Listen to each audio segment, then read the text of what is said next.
और फिलहाल इस हालात में क्या तो रूस की जो राजनीति है, रूस के जो हालात हैं उन पर असर पड़ेगा, यूरोप की राजनीति पर किस तरह का असर पड़ेगा, रूस के साथ जो दूसरे देशों के रिश्ते हैं, चाहे अगर हम जिस तरह के हालात अभी यूक्रेन के साथ बन पड़े हैं उनकी बात करें, या फिर दुनिया के बाकी मुल्कों के साथ उनके सामरिक, राजनयिक, व्यापारिक जो रिश्ते हैं उन पर इन हालात का किस तरह का असर होगा, बात करेंगे। हमारे साथ रक्षा मामलों के विशेषज्ञ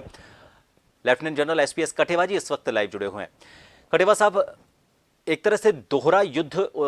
रूस के सामने आ पड़ा है। उसे यूक्रेन से तो लड़ना ही है, लेकिन उसके साथ अब जैसा कि प्रमोद जी ने यह भी कह दिया है कि वो गृह युद्ध का एक तरह से ऐलान कर चुके हैं, तो इस दोहरे युद्ध में मुश्किलें किस तरह से पुतिन के सामने ज्यादा बढ़ गई हैं अभी? प्रभात जी, देखिए, जैसे कि इतनी जबरदस्त मुश्किल तो रूस के सामने पहले ही थी, क्योंकि पूरा का पूरा यूरोप और अमेरिका और काफी सारे देश उनके खिलाफ पहले ही थे इस यूक्रेन लड़ाई के कारण।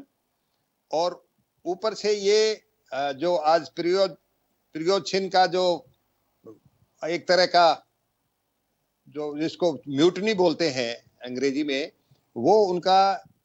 अपने ही देश, अपने ही फौज के खिलाफ, अपने ही सरकार के खिलाफ हथियार उठा लेना और ऐसे बोल देना कि हमको डिफेंस मिनिस्टर फौज से कोई लेना देना नहीं है और हम चाहते हैं कि एक तरह का मार्शल लॉ टाइप या एक तरह का ऐसा कि जैसे मिलिट्री डिक्टेटरशिप तरह का एक एक्शन ले रहे हैं, परंतु उनकी जो स्ट्रेंथ है वो इतनी बड़ी नहीं है। जो पीएमसी है वेगनार ग्रुप की, जिसके ये हेड हैं, और उसकी स्ट्रेंथ अलग अलग एस्टिमेट्स हैं। शुरू में तो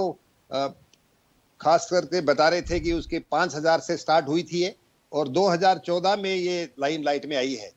और सबसे बड़ा काम इन्होंने रूस के लिए और पुतिन के लिए किया है कि ये जो यूक्रेन में जाकर के और यूक्रेन के जो प्रो रशियन पॉपुलेशन थी उनके साथ मिलकर के उनकी सिंपैथी गेन करके यूक्रेन के अंदर उन्होंने बहुत मारधाड़ की है, काफी खून खराबा किया है, और कई जगह पे ह्यूमन राइट वायलेशन का उनका नाम आता रहा है। परंतु सडनली ये इस तरह का एक उनका एक्शन जो लगता है कि वो वहां की जो रेगुलर आर्मी है, मिनिस्ट्री ऑफ डिफेंस है, उनके साथ ये जो लीडर हैं इसके वेगनार के प्रियोजिन, इनका उनके साथ कोई ना कोई ऐसा मनमुटाव हुआ है, या फिर कुछ लोग ऐसे भी बोल रहे हैं कि यूक्रेन के साथ, यूक्रेन की सत्ता के साथ इनका कोई सुलह हुआ है। वैसे मुझे लगता नहीं कि इस तरह का कोई सुलह हुआ होगा, परंतु कोई पता चलता नहीं। जिस तरह से वो आगे बढ़ रहे हैं और हथियार डालने के लिए बिल्कुल मना कर दिया है,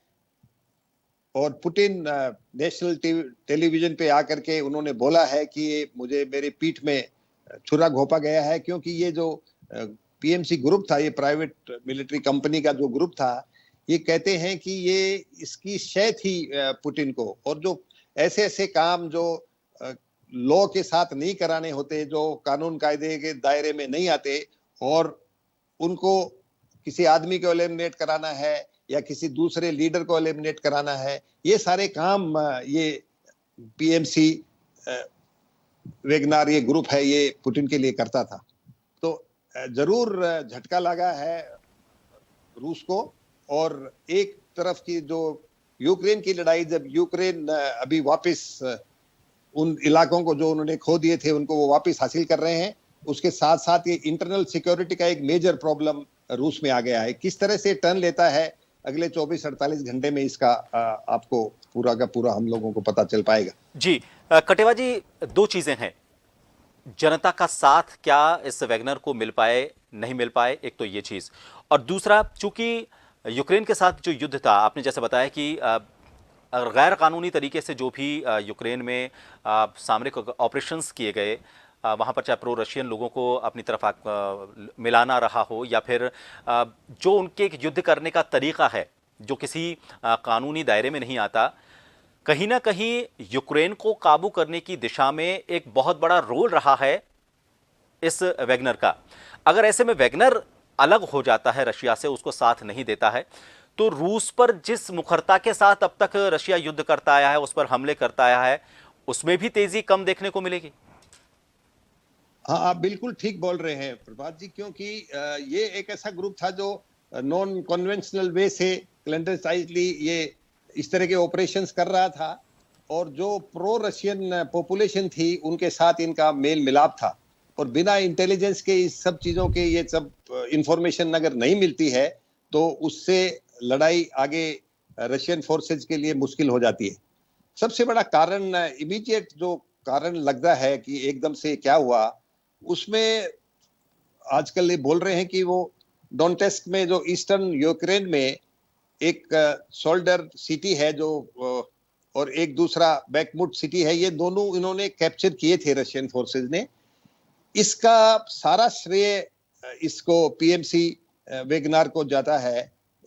क्योंकि इन्होंने बहुत उसमें मेहनत की है, और इसका जो श्रेय था वो इनको नहीं मिला है। खास करके मिनिस्ट्री ऑफ डिफेंस से रशियन के जो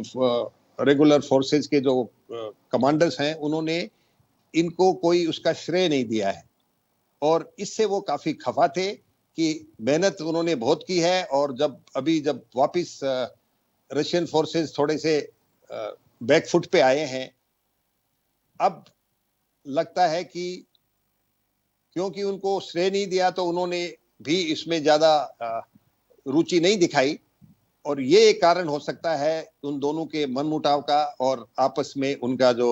बिगड़ी है, खास करके जो दोनों फोर्सेज के, क्योंकि ये भी एक कायदे से तो बोलते हैं कि ये भी एक पैरामिलिट्री फोर्स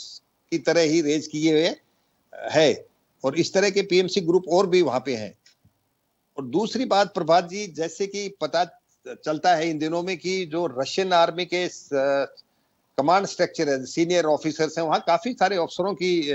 बहुत सारी लड़ाई में मौत भी हुई है, और ऐसा लगता है कि जो उनका मोराल था वो काफी डाउन है। और आपने भी पेपर में पढ़ा होगा कि रशियन फोर्सेस के अंदर वो काफी हताश हैं इस लड़ाई से, क्योंकि जिस तरह से शुरू में उनको सफलता मिली थी, उसको काफी रुका